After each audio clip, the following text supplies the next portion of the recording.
Fala pessoal, Daniel Machado aqui de volta para falar sobre ressurreição dos mortos. Essa é a parte 1. E o texto base que a gente vai usar para começar a falar é Lucas 20, 35 a 36. Ele fala filhos de Deus, filhos da ressurreição, como sendo algo importantíssimo do qual se caracterizam aqueles filhos de Deus, né?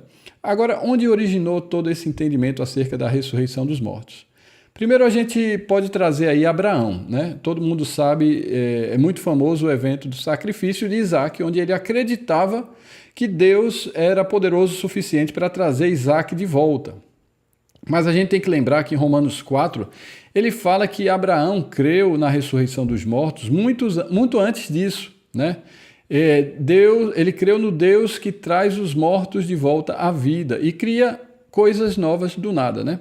Por que que ele acreditou nisso? Porque ele já era ancião, né? Já estava no fim da sua vida quando foi chamado, e a quantidade de promessas e coisas maravilhosas que Deus tinha prometido a ele, né? Não daria tempo, na perspectiva dele, de que isso tudo acontecesse. Então, se ele era realmente poderoso para cumprir tudo aquilo que ele tinha prometido, também era poderoso para trazer ele de volta à vida, para ver o cumprimento de tudo isso. Olha que maravilha. E no final, é isso mesmo. Por isso que ele é chamado pai da fé, da obediência e na fé da ressurreição dos mortos. O segundo pioneiro aqui é o sinal de Jonas, né, que ficou 3 dias no ventre do Sheol. Né? A linguagem poética ela é muito forte acerca da ressurreição, morte e ressurreição, né? As algas enfaixadas a ele, todo aquele processo de mumificação, as portas eternas, né? Então ali realmente demonstra o que Jesus falou, o sinal que seria dado, né? Então o peixe que o vomita de volta ali, para trazer salvação para Nínive. O outro enigma, aqui é um enigma, né? Do leão de Sansão.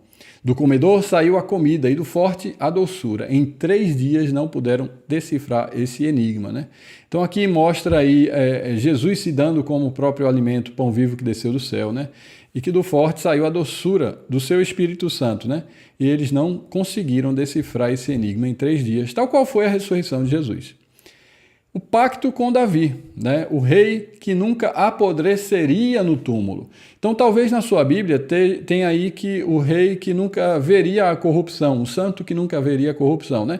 E por muito tempo eu entendi que ver a corrupção era não olhar lá para os palácios do governo, coisa do tipo.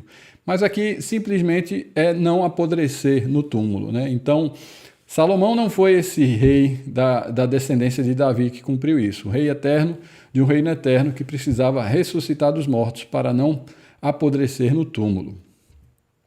A gente avança agora ainda no Antigo Testamento aqui para tipologias, né? Então são coisas que apontam para uma realidade ainda superior. Então o exílio, primeiro exilado que observamos na Bíblia é o próprio Adão, né? Por conta do pecado, da morte, ele foi expulso da terra, né? A Bíblia fala que a terra é a herança dos justos, dos mansos, né? Dos obedientes. Então toda a perspectiva que você lê de trazer de volta à terra, ela aponta justamente para a ressurreição dos mortos, né? Se a morte trouxe ele para o pó, trazer de volta à terra, né? Aproximar novamente, né? A gente vê isso no Vale de Ossos Secos de Ezequiel: abrirei vossas sepulturas, porei o meu espírito e saberão que eu sou o Senhor teu Deus. A gente vê também isso no feixe de José, que se levantou e ficou de pé, e os outros se inclinaram. Então, toda perspectiva de levantar, né? Isso, o Filho do Homem ser levantado, toda essa abordagem pode ser apontada, inclusive, para a ressurreição dos mortos. Plantar e colher, né? Paulo fala que semeia em um corpo corruptível e se colhe num corpo incorruptível. Então, toda a parte de parábola agrícola aí, de semear, de terra, de terreno, né? Tiago fala também. Então, tudo isso aponta para o sobrenatural da ressurreição dos mortos, né? Então, o que a gente faz durante essa vida é o que a gente está semeando. E o interessante é que as festas, né, as solenidades de Levítico 23 também apontam para um calendário profético, todo ele relacionado à questão de plantio e colheita. Isaías 43, um texto que eu gosto muito, ele fala de cruzar as águas, os rios e o fogo, né? Então Deus está conosco. Então cruzar as águas, o rio e o fogo. Então o cruzar as águas seria o batismo, né? Cruzar o rio, os rios, as águas dos rios, e seria a ressurreição dos mortos. A gente vê isso em Josué, né? O Rio Jordão foi o último obstáculo antes da terra prometida, né? Então isso também é uma tipologia forte da ressurreição dos mortos. E o próprio cair e levantar, né? Então, se o cair é a queda do homem no pecado, o levantar é a perdão e restauração feita através da ressurreição dos mortos. E quando a gente fala levantar do pó, faz todo sentido, porque o homem, quando morre para o pó, ele volta. Então, quem levanta do pó é uma linguagem também profética para trazer de volta a vida. Agora a gente vê o livro de Salmo, né? Todo cântico e lamento dos homens, né? Na esperança e na expectativa de vencer esse grande vilão que é a morte.